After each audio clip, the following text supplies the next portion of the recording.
Do you ever find yourself wondering if you could even make it in sales? With the perception of sales evolving, we may still think it's a club filled with used car salesmen, or at least some of us have some work to do to change that. So if you're considering a career in sales, and especially sales leadership, it's essential to know that success is possible despite the challenges. And we have these women here today to share their journey, their challenges, and to offer up advice and tips on how to overcome obstacles while growing their sales career, as well as rising to the top. And what I'm going to do now is I'm going to hand it over to Heidi Solomon, who is going to be our moderator for today's event. Heidi, welcome on in. Thank you so much. Oh my gosh, thank you so much, Tessa. I'm thrilled to be here and humbled and honored that you asked me to moderate this incredible panel, and thanks to everybody who's joining today.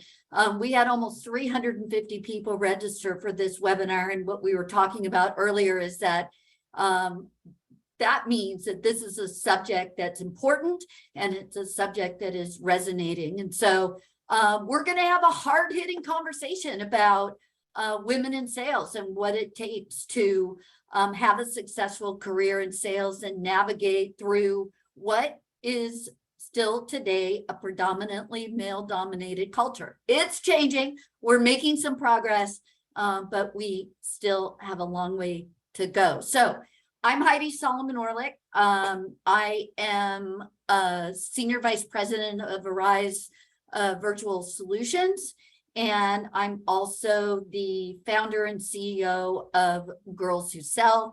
I'm a 35-year business-to-business sales person. So if you think it's male-dominated now, you should have seen it 35 years ago. And I'm looking to sharing some stories about that. But just 10 seconds on GirlzWhoSell. Our focus is in not only democratizing business-to-business sales, but helping to build the largest pipeline of diverse early-stage female sales talent, because it is not only important to take women from the 35% that we represent today in professional sales up to 50%, but to build diversity.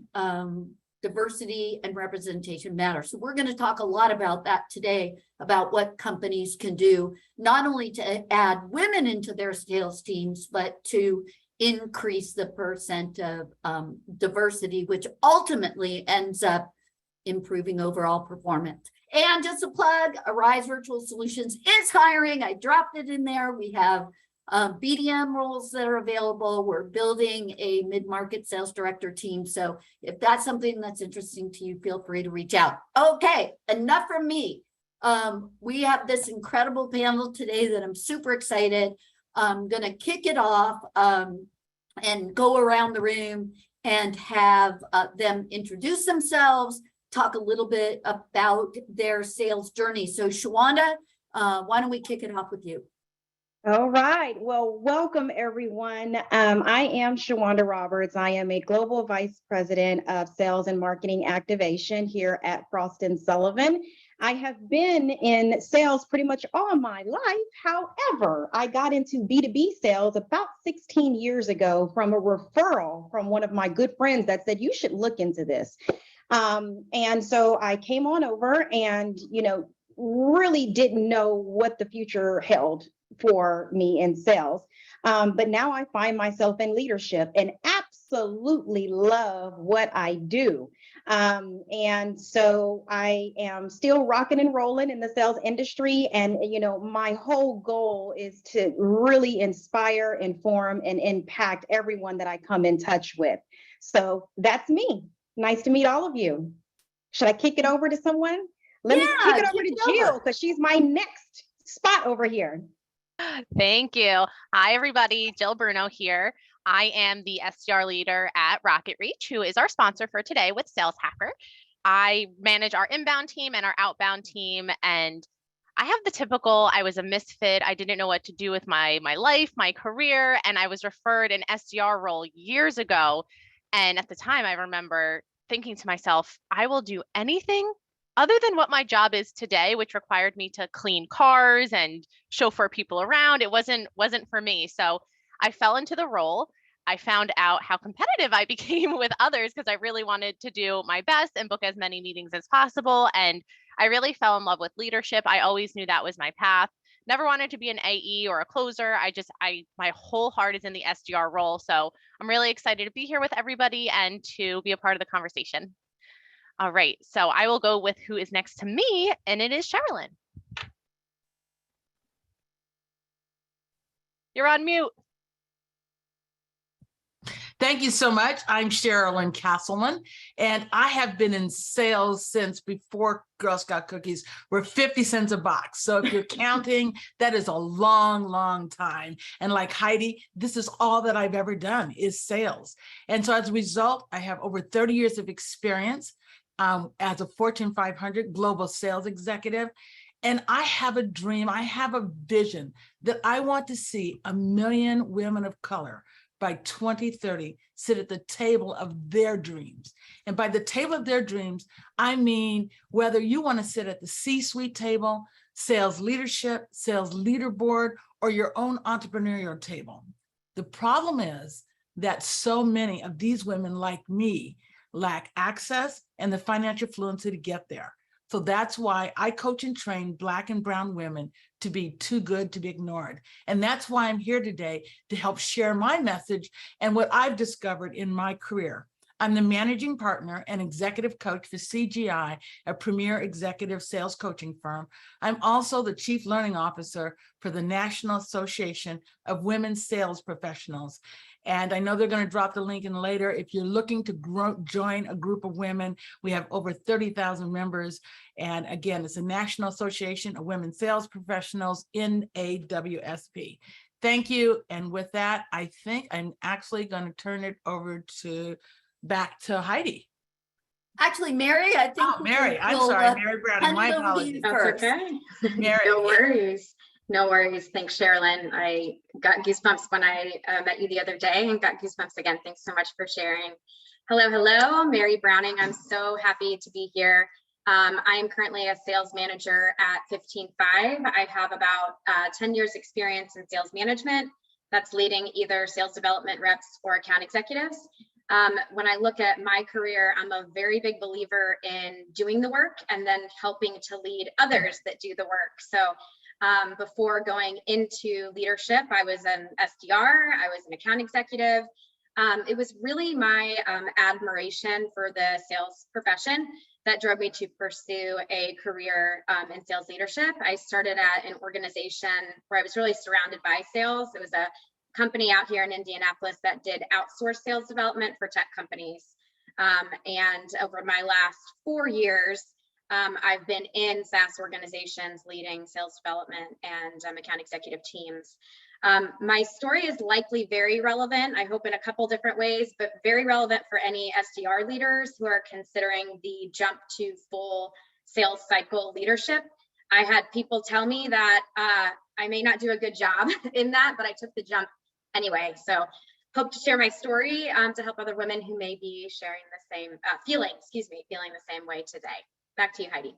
Awesome. Thank you so much. I don't know. I'm so excited. Oh my gosh. You all are so incredible. So why don't we start jumping into the meat of things, right? It's really interesting as I listen to your stories. I know we're going to peel back the onion a bit on this, but that so many of us fell into sales, right? It was not necessarily an intentional career choice. But as we made that choice and we started, on our journey, what I'd like to talk a little bit more about is what are some of the challenges that y'all faced as you were starting your careers and then pivoting into leadership. And Jill, maybe I'll kick it off with you. Particularly as I know there's people on this call that may be working moms. I raised 3 kids as I was going through my sales leadership journey. So, why don't you kick it off and share some of your challenges? Yes. So first and foremost, being a working mom is so hard. A working parent. Kudos to everybody out there who is doing it because I have my hands full with a beautiful 18-month-old daughter. Her name is April. And I did face a lot of challenges when I was pregnant. So when I was with a different company, I found out I was pregnant, very excited, but I knew it wasn't the long-term place that I wanted to be. And I felt scared. I wanted to seek new opportunities, but I really had a lot of self-doubt. Who would hire me if I was pregnant? And this is, of course, before the pandemic where I couldn't hide a belly on Zoom. Like you would see my belly. And like I said, I was scared. I didn't think people would consider me. I was nervous of getting a generic rejection without, with them just hiding the fact I was pregnant. They were fearful I would leave on maternity. Again, it was all just thoughts in my head. But again, it made me feel really, really stuck. And I will never forget a conversation where it was all of the sales leaders. Keep in mind, I was the only woman there. And somebody actually said, if you have kids, it only takes 15 minutes to put them to sleep at night. But I want you to remember in that 15 minutes, since you couldn't do your job, somebody else got to the customer first. So now I'm sweating even more so that when this baby comes, I can't even put my child to sleep. I felt so stressed. So I just prayed. I was like, let me make it to maternity leave. I did. And that's where I was very fortunate that I found the opportunity that I have now with RocketReach, because we are such a people first company. If you're pregnant or otherwise, whatever your situation is, I really love that I have an opportunity that I don't have to feel scared, because again, when I was pregnant, I didn't know what I was going to do. And it was just a really scary time. So that's a challenge that sticks out most to me, just, again, in particular to being pregnant, but it stinks that sometimes we get put in that spot. Yeah, I mean, I think it's a challenge, not only just for women in sales, but women in general, right? I think companies are changing, but look at the percent. Millions of women actually were forced to leave the workforce during the global pandemic because they still had to take on unpaid responsibilities at home, whether it was homeschooling or whatever. And so I think what it's doing is it's actually hopefully forcing companies to be better and to start putting some policies in place so that women don't have to feel that way, right? We shouldn't have to feel that way. We're procreating the planet, for goodness sake. So we shouldn't have to feel that way. Mary, I'm gonna turn it over to you. What are some of the challenges you've had? Yes, thank you. And 100%, Jill, you should not have had to go through that. You might be hearing my daughter crying in the background right now, so I'm a similar boat. But yeah, when I was thinking about this piece in particular and just challenges, ironically, it really also came down to the voice in my head. I'm going to kind of just speak from my own experience here. So I mentioned that I really kind of grew up around sales. I was running sales development campaigns for, startup tech organizations. I was leading sales development reps. And I remember hearing this voice in my head saying, hey, Mare, you got to look at full sales cycle, a full sales cycle role. It's something that you can be really good at. It's something you can jump into. The earnings potential is massive. And then there was that smaller voice in my head saying, I don't know. It's too cutthroat. It's a little bit too competitive. Not sure you can do this, Mary. I'm a little bit embarrassed to say this, but I know this is a safe space. I remember my husband saying to me, I don't know about this, Mare. I don't know about like that end closing cycle for you. He's definitely made up for that comment and knows he's very wrong. But I just remember at a point really knowing I wanted to make the jump, but had a lot of self-doubt and a lot of voices in my head saying, nope. So right before I jumped into my first account executive role, I actually had the opportunity to be a part of a documentary series led by a very talented grad student at Ball State University. They're actually one of the only colleges in the Midwest that has a sales program. So I got involved with that and met this very talented young woman. And what I realized in going through the exercise of talking about my career is that the advice I was giving others, which was to jump in and do it, to say yes, to commit to trying something, even if it feels scary, I wasn't doing myself. So literally like less than 3 months after that, I got myself into my first account executive role. Less than a year later, I was promoted to my first director of sales position. And I've been in sales leadership ever since. So I think it's just a good reminder to commit to yes, even when it's scary. Although there's those voices in your head that may sound the loudest, the ones that are believing in you are the ones you should listen to. And I'm really glad that I did. I still battle this today. And one thing that I face day in and day out with my sales leadership team is I am the only female. So really look around the room and it's all males. When I first came to 15.5, I found myself in leadership meetings holding back, having an opinion, but not necessarily saying it. And I'm just really lucky to have a great ally in my VP. I remember bringing up that conversation and saying, I really hate it. I'm in meetings. I have stuff to say and I'm not saying it. I'm not okay with that. And he was just an incredible ally and reminded me that we do have different experiences. We look at the world differently, but it's those opposing views that help us all get as far as we want to go. Yeah, I love that so much. And there's enough challenges that we're dealing with in the workplace, but sometimes we can be our own worst critic. And of course, imposter syndrome for most of all of us is still alive and well. It's something I struggle with all the time, Mary. So I really appreciate your transparency and your sharing that, but just commit to yes. I love that. And then speak up and make it happen. Cherilynn and Shawanda, I'd love to hear from the two of you and have you share your perspective. I mean, being in a bro culture is one thing, but in sales, there are still today a lot of bullying that happens and microaggressions that we have to deal with. So I'm wondering if you could share some of the things that you've had to overcome and maybe some advice and guidance for other women who may be facing the same thing. Certainly, Heidi. So I've been in sales and I know what it's like to be the only. And when I say the only, I know what it's like to be the only person of color in the room, as well as the only woman. For years, I always worked on Salesforce and sales teams that were all white men.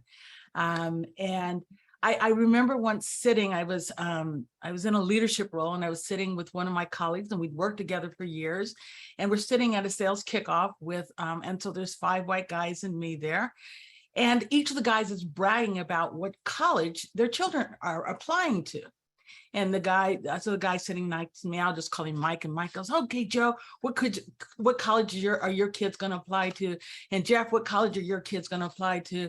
And George, what college are your kids going to go to? And he turns to me and he goes, Cherilynn, do you think your kids will go to college? Oh, and I was so taken aback. And I work hard to be young. And in reality, my daughters had graduated from college already. And so I'm going to tell you how I handled it and then how I would handle it today. So I said to him, well, Mike, my oldest graduated from the Air Force Academy. She went on to be a captain in the Air Force, a combat vet. And today she's the vice president at Goldman Sachs, and she was in a leadership role at Twitter. And my other daughter went to the #1 liberal arts school in the country, and she has a master's from NYU. He got flushed, he got upset. He went on and told the president that I didn't play nice in the sand and I was difficult to work with. The next morning, I was admonished by the president for upsetting the guys and not playing nice in the sand.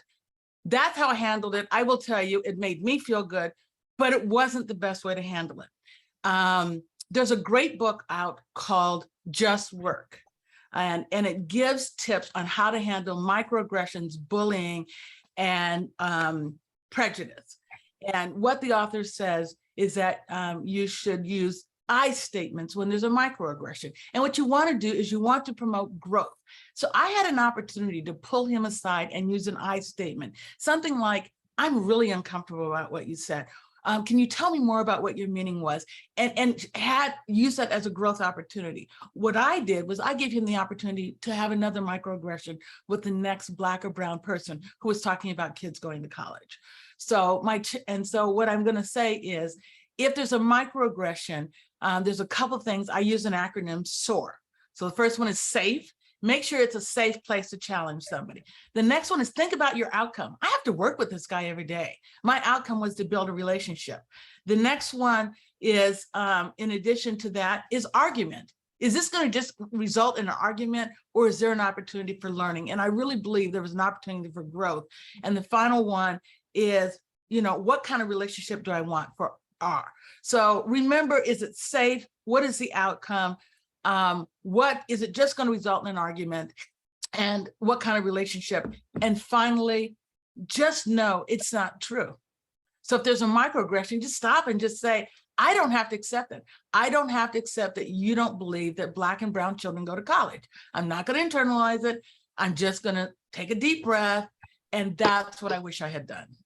I know that is a very mature growth response, but I was like, you go, girl, you tell him so.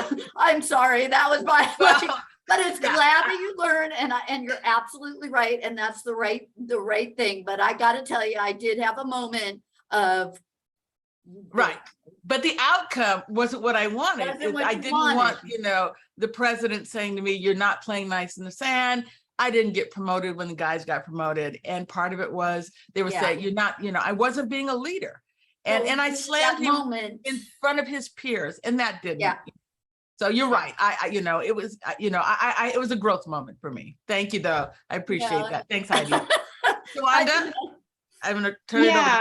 I think piggybacking off of what you're saying, Cherilynn, and it's amazing that,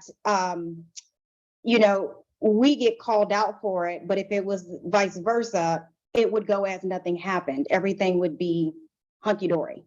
And I think for me, the biggest thing was I was naive to microaggressions and a lot of bullying in the past, only because I'm just this really, really nice person. And I think everyone has goodwill. And so, certain comments might have been made to me. And what I would do is just kind of laugh it off and smile, when in reality, I should have been just calling it out. And so one of the things that I have learned to do is it goes with your confidence level. Number one, I started getting educated on the status quo and the gender gap, which I, for a long time, never thought about. I would just go to work, hit my target, come home, and that was it. And it took some other women to tell me, do you understand that there is a gender gap in B2B sales? And I would go, no, really, I didn't realize that. Then you start doing your research. Your confidence level starts getting higher and higher. You then start to amplify your voices a lot. And then you start to, take the SOAR method, as Cherilynn is talking about, to call things out that are not right.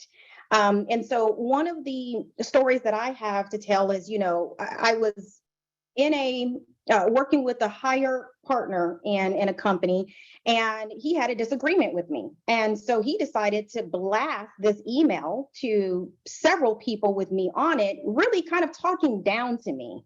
And so number one, I stood my ground and I replied back in email and said, well, number one, let me tell you, I do not get paid enough for you to talk down to me at any point in time. I don't get paid enough for anyone to ever talk down to me, right? But I wanted him to understand and know this is what we're going to do to settle this. If you have questions or you have concern, I need you to call me one-on-one. Don't hide behind email. And it really actually sent a message to him and all the others that were on the line, because they then knew, okay, she's about business and she's not going to let anyone run over her.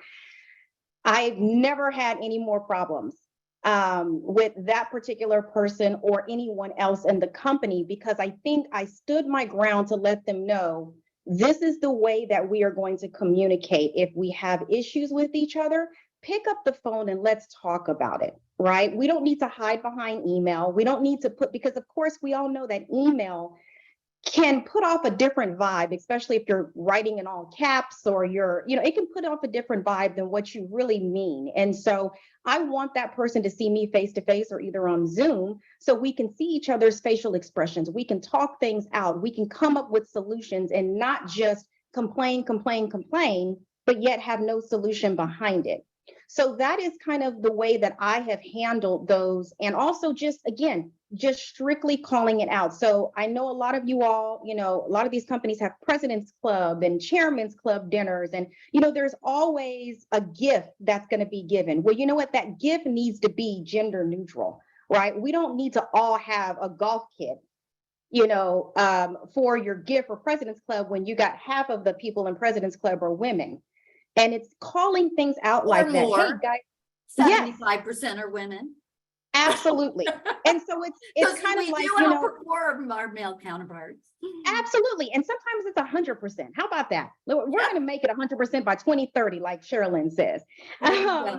But, that's just one of the things is that we got to amplify our voices and call it out, and you can do it in a polite way. You can do it in a very professional way by just asking the question, hey, have we thought about, will women and men both like this gift? Or have we thought about this? And it's the way that you ask the question and you're professional about it really actually helps to actually sometimes make them think about it. Because sometimes they haven't thought about it because they're so used to the status quo that they're just moving along because no one has ever asked the question to prompt their thinking. Yeah, I think that's really, really important. Have any of you ever experienced, one of my bullying experiences is that I was negotiating a large multi-million-dollar contract. And I went into a room and was presenting to a group of 5 men. And they were really trying to intimidate me during the negotiation process, right? Challenging me all along the way, pushing on price in a way that was really inappropriate, right? And making me feel uncomfortable to the point where I knew I sort of had hit my wall in terms of where I could bend on price. And I sort of just set my boundaries. And one of the guys said, well, are you telling me that you're willing to walk away from this deal right now and you're not going to negotiate it? And I stood up and I packed up and I said, yep. And I walked out of the room. And they were shocked. You should have seen their face, right? I just walked because they would have never done that, in a situation. It was, they were really trying to, to use intimidation tactic to get what they wanted. And so I left. And by the way, we did get the deal at the price that we needed to. But curious, Mary, Jill, have you ever experienced any kind of bullying or and how did you handle it, like in certain situations? Jump in. So I haven't had bullying to the degree of some of the stories you guys mentioned, but I would say as far as having male coworkers make me extremely uncomfortable were situations early on in my career where, I was in my early 20s, I was still figuring out myself as a professional. And I really, looked at my peers and saw who do I admire, how should I act? And I did end up getting siloed on a smaller team, which was a great opportunity. But with that came an individual who felt it was really, he always talked about intimate relations that he was having with his wife and then would ask me about mine and just the most inappropriate. This is a work relationship. You are not my best friend. I do not need to speak with you. Like, yeah, even saying it, like my heart is pounding right now. It was just so uncomfortable. And I also didn't know, I was so young. It was one of my first, my first big girl job. I didn't know what to do because I didn't want to burn bridges, but I also didn't want to be cornered in a room to speak about inappropriate topics. So, Right. I did have to hold my ground and say, listen, I'm not comfortable. I don't want to make this a big deal, which I probably should have, but please, this needs to end now, which it didn't. And I unfortunately did have to go to my manager and get, a couple other folks involved because I just simply didn't know what to do. But, in hindsight, I was proud I at least spoke up and was like, this is not okay. Not okay at all. So, that was just a unfortunate experience I had to go through. Yeah, but a really good example of how important it is to set boundaries, right? And that it's okay to set boundaries and it's okay to express if you're uncomfortable about a particular situation. and to just let people know that it's not okay, right? Mhm. Mary, do you have any examples? I'm gonna pass because I think that was just such a great story, Jill. I'm really Yeah. sorry that you went through that. And I do think that that's the right thing, is communicate the boundaries. If you feel it, say it, whether gently or not. So I'm gonna pass because I think that was a good Yeah. story to end on. Nice job, Jill. Yeah. So Heidi- I want to go back to, I'm sorry. I'm sorry, just real quickly, I wanted to jump in and say, Jill, you know, one of the things that Kim Scott says in her book is that microaggressions are people who don't mean it. It's wrong. And when the guy said that about my daughters, he didn't mean to be, you know, that's what he thought. But when somebody says something and they mean it, that's prejudice. And when somebody does something that's just mean, that's bullying. And so what that guy was doing was he was just being mean. And so he was bullying. So you had every right to say that. And I say this because a lot of times as women, we say, is it me? And I just want to challenge everybody to say, if they don't mean it, but it still feels like, it still grates you, it feels like a grate on your skin, it's a microaggression if it hurts. If somebody is doing something and they mean it, I had a client tell me her manager said she asked for a raise and he said, you make enough money for a woman. And this is 2022. And he told her he meant it. That is prejudice. And bullying is what you experience. And if somebody says something to you and they mean it, that is bullying. So go with your gut. And if your gut says, this hurts, this doesn't feel right, then it's either a microaggression or a prejudice or bullying. And kudos to you for stepping up and saying something. Go ahead, Heidi. I recently had a manager who said to me, have I gotten out of my system to be anything more than a vice president of sales? So talking about marginalization. And of course, then a month later, I moved and took a senior vice president position. And that was the end of that conversation, because obviously it wasn't out of my system. But all right, let's this is a really good conversation. What I want to do is sort of shift, because I'm sure we all have a lot of examples of these things. But you know, what I'd like to know is, when we're experiencing these things, back to Shawanda's, you know, as an organization, gosh, you know, especially many, many years ago, but even today, deals are getting made on the golf course and at the bar, and you know, SKOs, you know, they do have still today very male oriented kinds of activities like golf, right? Like it just, I can't believe I'm still here talking about this shit, to be honest, 35 years later. But that said, let's look at the upside of how things are positively changing and the progress that we're making. Where, you know, when you're experiencing, you know, who's your go-to person? Is it a mentor? Is it a sponsor? When you're in these difficult situations, how do you handle them? And what positive changes have you seen in the workplace as women have begun to increase in numbers in sales leaderships? So I don't know who wants to jump in first. Mary, did you want to jump in first? Yeah, I can absolutely jump in, and thanks for that great prompt. Shit is a good word for it. So in my experience around kind of more of the bro culture, I do agree that I think we're heading in the right direction. I think females are fed up over it. I think that, I mean, male and female sales reps alike are saying we don't want the used car salesman approach to this.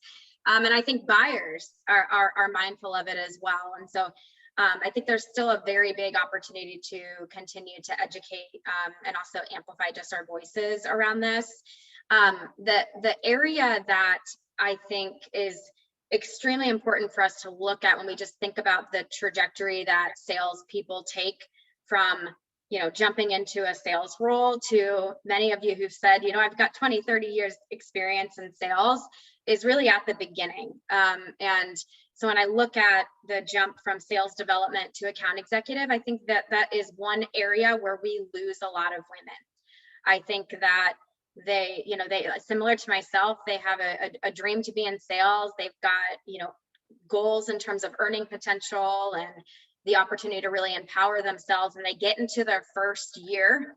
And especially in growth tech organizations, the goals are higher and continuing to climb. And that first year is very different than the either sales development route that they win, or very different than their role before that. And I think if we can put some attention on that transition, then we have an opportunity to help women see that they just need to stick with it a little bit longer. For some reason, I don't know why this is, there's, at least I'm seeing, so in my role currently at 15.5, I work with a lot of reps that are coming into that transition. And in that first year, they back out, and they say, I'm not sure if I can hit these goals over and over and over. And I think it takes having strong leadership at that phase in their journey to help with that, which is another reason why I think we need still more and more strong female sales leaders to interject at that point and coach around the right things and help them understand that they don't have to take an abrasive approach, or they don't have to sound like the sales rep next to them that's a male. They can sound like themselves and still be very successful. So I think that's a trajectory point that if we can put some attention on that and get them to their second, third, fourth, fifth year in sales where they've made, I think that would make all the difference in the world. So that's an area that I'm putting a lot of focus on as a sales leader.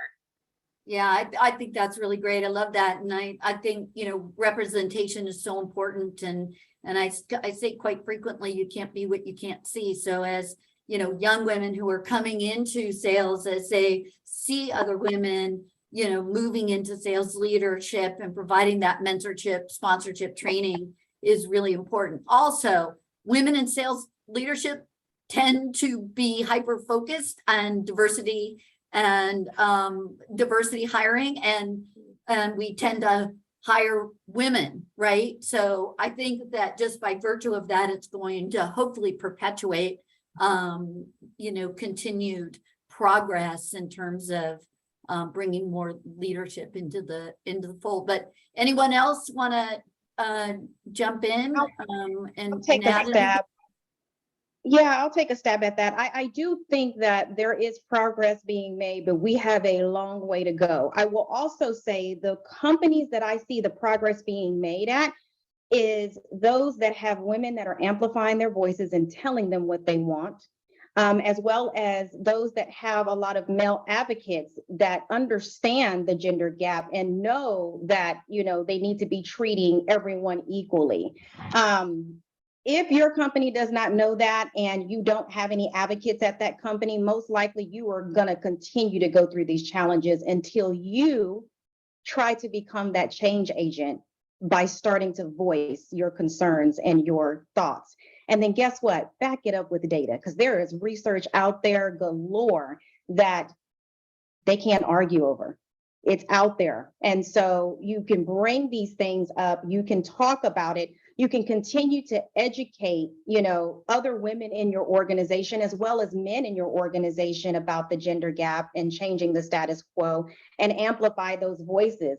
That's the only way that change is going to happen. And I think that's, something we already know. We know that in just life, that's the only way change happens is when you get a group of people that will continue to push for that change. So never, never, never give up. And number two, I'm going to say that it is never too late. I would say that I probably just started really learning about the gender gap only probably maybe about 3 years ago or so. And that's when I started connecting with networks of women and, those that are on this call, and now they are my village. And so if I have any challenges or concerns, I know that I have a group of men and women that I can go to and voice my concerns and help to make change happen. Or they can give me direction on, hey, you know what? I may not know much about that topic, but let me actually connect you to this person over here. And it's a beautiful thing. It is really a beautiful thing to be able to have that. So I would just say, continue to network with like-minded individuals that, have the same passion that you do. when it comes to the sales industry. Make sure that you do understand the whole sales ecosystem, because there are so many different paths that you can go through, whether it's leadership or becoming an entrepreneur or going into sales training. There's just so many different options that you can do there. But as long as we can continue to amplify our voices and become change agents at our organizations, as well as everything that we're involved with, that is the only way that we're going to be able to make change. Yeah, spot on. Bravo on that. Cherilynn, I'm going to also just maybe put you on the spot just a little bit, but I know you can handle it. I'm really interested, just to kind of pile on a little bit to what Shawanda was saying, in terms of, obviously we need to embrace our allies. I mean, at the end of the day, it still is a male-dominated culture. So I'd love you to sort of address that. But also, I'm very interested in getting your advice on how within organizations that we can center and amplify the voices of women, particularly Black and brown women. Okay. So Heidi, one of the things that so first of all, when you talk about allies, I always say that having a mentor is critical. And one of my mentors was Bill Green, the former CEO of Accenture. And what Bill said to me is, Cherilynn, if you criticize people, you raise their defensiveness. But if you challenge people, you raise their game. And I used to criticize people. And so so what I would encourage women to do is, if you're going to be a change agent, challenge your company. Go back and look at your values. Go back and look at the company's mission and say to them, hey, this doesn't align with our vision. This doesn't align with our goals. This doesn't align with our core values as a company. So if you challenge your company, they're going to step up. You're going to raise the game. And the other thing to kind of touch on what Shawanda was saying was that when I look back at my career, be intentional. If you're going to work in a company where you're the only one, know that you're going to skin your knees and elbows, and you're going to have to be a change agent, and be intentional with that and be okay with it and challenge. If you don't want to be a change agent, that's okay. I was a working mom, a single working mom for most of my career. And when I look back at it, I think that maybe I might not have been a change agent if I had been more intentional, because it does take a lot of energy. There are lots of companies out there who are getting this right. Go and work for one of those companies if you don't want to skin your knees and elbows. But if you do, be intentional, challenge your company and challenge your manager, challenge HR. And when they talk about data, there's all kinds of data and information out there. Harvard Business Review did a study in May of 2020 that talked about how women and women sales leaders outperform men by about 8%. And so I always tease male sales managers, would you like to have 8% more revenue? Would you have to have 8% more of your quota being hit? Then hire more women. So I would say challenge your company rather than criticize them. If you're going to be a change agent, challenge people around you, challenge your peers. One final challenge for everyone that's listening is understand the promotion design. There's a design system for getting promoted. And so when you're lower in your career, in your entry level, you do a great job, you get promoted. But you get to this middle level and you start hitting the ceiling. It is our responsibility, whether we like it or not, to understand what that system is, and then we can change it because we can get a seat at the table. So in some companies, it may be you have to take an assignment overseas. In some companies, you might have to take an assignment at corporate, but understand what those promotion design is, what the system is within your company, so you can get there. And once you get a seat at the table, you can be a change agent. Yeah, that is awesome. And I Shawanda, I love what you put in the chat too about, what if one of your mentors saying that, go where you are celebrated, not just tolerated. And I think that is so incredibly important. And the whole conversation around intentionality is important, because I think as organizations are looking to increase diversity in their sales teams or their organizations in general, they have to be very intentional about it. Their hiring strategies and things. So maybe Jill, I'll throw it over. You've been patiently quiet, but maybe you can chat a little bit about that of, in your career, some of the things that you've seen or some of the guidance that you might give to companies in terms of how they can get more intentional about hiring diverse candidates. Sure. Oh, geez. I'm following these two. That was so beautifully said. But I feel that when I think about this, I do have a positive sentiment for some of the changes that I have seen. Granted, I haven't been in, the workforce for 35 years. I'm working on it, but not there yet. And I mean, I think back to when I first started, it was all male AEs. I would say some account managers were women, mostly men. And, it was really in the SDR world, which was that entry level position. That's where I felt I did have some of those connections as a woman. But, let's fast forward to now, because that was about 9-10 years ago. First off, I love the company that I work for because we have a fantastic ally. Our VP of sales has hired only women sales leaders. So we have our 4th promotion going in place August 1st. So she will be the 4th woman just to lead the sales team along with myself. So I love to see that. And, intentional or not, that's what we need to see, hire the best candidate regardless of, any other attributes. And it was all women. We are the top performers, and I will say we're crushing it. So I'm so proud to be a part of that group. And I even look back to when I started with RocketReach, it was May of last year. I had to do a lot of tech stack evaluation. What's our phone provider? Who should be our call recorder? So I was, just killing myself on these demos. Every single sales rep that I spoke with was a woman.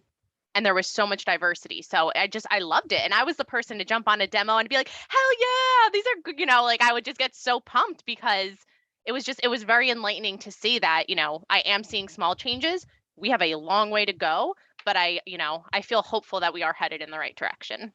Yeah, I agree. And I think that's a really important point, right? Like not only are the internal organizations changing, but our buyer groups are changing and more women are getting into, leadership positions at these organizations as well. And so it's so important to do the appropriate mirroring.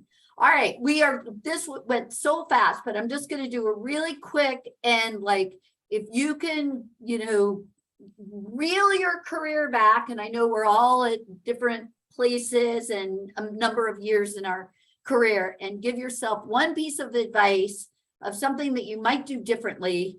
If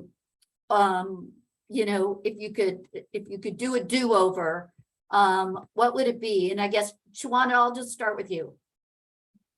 I'm just going to say one phrase, and you all a lot of people already probably know that Heidi compiled a book called Heels to Deals, that it looks at 30 plus women and their sales journeys. And I'm actually one of the contributors to that. But the title of mine is Face Everything and Rise. So looking at the word fear as face everything and rise. And that is definitely something that I should have told myself 16 years ago when I was really deathly afraid about B2B sales because I'd never been in it before. And I remember talking to my mother that said, girl, don't fret. I just need you to face everything and rise. And I was like, I don't know if I can do that, but I did. And that is definitely something that I live by today. Step out of your comfort zone. You have a network of people that can help you through every step of the way. So don't give up. Get out there and find those people that are going to help you. Back everything up with data, and everything that you do in sales. If you have a target, make sure you exceed it 150% every year, because there is no reason, if you're exceeding target and doing things outside of your job description, that you should not be that next one up for promotion. I agree. Face everything and rise. And your chapter is phenomenal. All the chapters in the book are phenomenal. So that's my little pitch for Heels to Deals. But Mary, how about you? I love that. That was fantastic. I'm going to use a phrase from that I said earlier, which is the commit to yes. When I think about all the career moves that I've made, I used to get so much anxiety and overthink things before making a jump. And every time I would actually call my dad, I'm thinking about this move. Here's where I'm at. I just don't know what to do. And every single time he said to me, I think it took me years to remember he was saying this every time, but he said, in your career, you cannot make a wrong move. You can't make a wrong move. Jump, go, say yes, go do it. Because you're going to learn something about yourself. You're going to learn something about others. You're gonna figure out what makes you tick, what brings you joy. So you can't make a wrong move. Go for it. Just go for it. Perfect. Jill? I would say in hindsight, I wish I could tell myself to get out of my head. And the perfect story is when I started my SDR career, I saw a lot of AEs get fired if they didn't hit quota. It petrified me. So I didn't even give it a shot. In my head, assumed I would fail. I assumed I would be fired. Then how do I pay my bills? And I just would let myself go down this terrible dark funnel of fiction. None of it even happened, but I held myself back from fear just because of my own fear. And I wish that I did more, especially as a leader now. I wish I was an AE. I wish I tried that out. I wish I did a little bit more because I'd have so much more experience and success to share, but I don't have it because I held myself back because of my head. So it's really just be confident and also just remember what can you control and what can you can't. Along those lines, I feel like I would beat myself up over things I couldn't control. I can book a meeting, but I can't make them show up. So don't lose sleep over it. Just work really, really hard to backfill it with 2 more meetings. So really just mindset above everything. Yeah, mindset's so important. And you got plenty of time. So you got, you'll do this. You got that. So Cherilynn, I'm gonna end with you. Thanks, Heidi. When I think back about my career, I wish I had learned that I just had to get it more right than wrong. I focused on perfection and I always wanted to get things perfect. And I've discovered throughout my career that failure is just an opportunity to begin again more intelligently. It may be just an opportunity to develop my sense of humor. It may be an opportunity to figure out a way to do it better next time. And so when I think about what Jill was saying, like Jill, I wanted to do everything perfect. And we don't. As women, we're going to make mistakes. You don't have to know how to do everything perfectly. Just get it more right than wrong. That's it. And if you have a growth mindset, you can go out and learn. You're intelligent, you're smart, go out and learn it. And the other thing that I wish I had done is I wish I had kept my greatest hits. I wish I'd kept a list of everything that I did well, everything I accomplished, because you're going to have days that you fail. They're going to have days when it doesn't quite go right, or you're going to have days when you doubt yourself. And today I open my greatest hits and I look up all the successes I've had and I high five myself and I said, Cherilynn, you got it. You're amazing. And you press on. So have a greatest hits, put it in your phone, and just remember, you just have to get it more right than wrong, and you're going to fail. The only people who don't fail are people who don't do anything. So just go out and do things and it's okay. So. Yeah, I love that so much. And there's 2 things that I sort of like to say. One is fail for me stands for first attempt in learning. So keep taking that away. And for the recovering perfectionists in the room, I agree, Cherilynn. I think it's progress, not perfection, right? So with that, Tess, we're going to wrap it up. It was a fast hour, but I'll turn it back over to you. Thank you so much. First of all, thank you to all of our amazing panelists. Being in the chat and just feeling the energy and how well received every single last thing you all said was so unbelievably motivating, encouraging, and inspiring. It was such a beautiful event to not only be a part of, but to certainly be an audience member of. And of course, thank you to Heidi for being our amazing moderator, and a special thank you to the RocketReach team for sponsoring today's event. A quick caveat, I know we didn't have enough time for questions today. There was just too much to go around. So if it's possible, and if our panelists wouldn't mind dropping their LinkedIn in the chat, I'd love for you guys to all connect and to continue connecting and continuing this conversation, because certainly it's not a one and done. We have reiterated so many times in this event that this is simply just the beginning. And with that, I also wanted to leave you all with some really awesome resources, community programs, and networks that has actually been all put together by Lori Richardson. I just dropped that link in the chat. It has dozens upon dozens of opportunities for you to connect with women in sales and sales leadership networks and communities. So you can really sort of find your network and find your village. And I believe that was a term that Shawanda used, and I loved it so much. So I'm taking that one, putting it in my back pocket. But again, thank you so much to everybody for being a part of this extremely special event. I hope you all are able to stay cool, especially to those folks in the southwestern part of the United States in the triple digits. Stay cool. And thank you all so much for such a beautiful and inspiring event. We'll see you guys at the next one.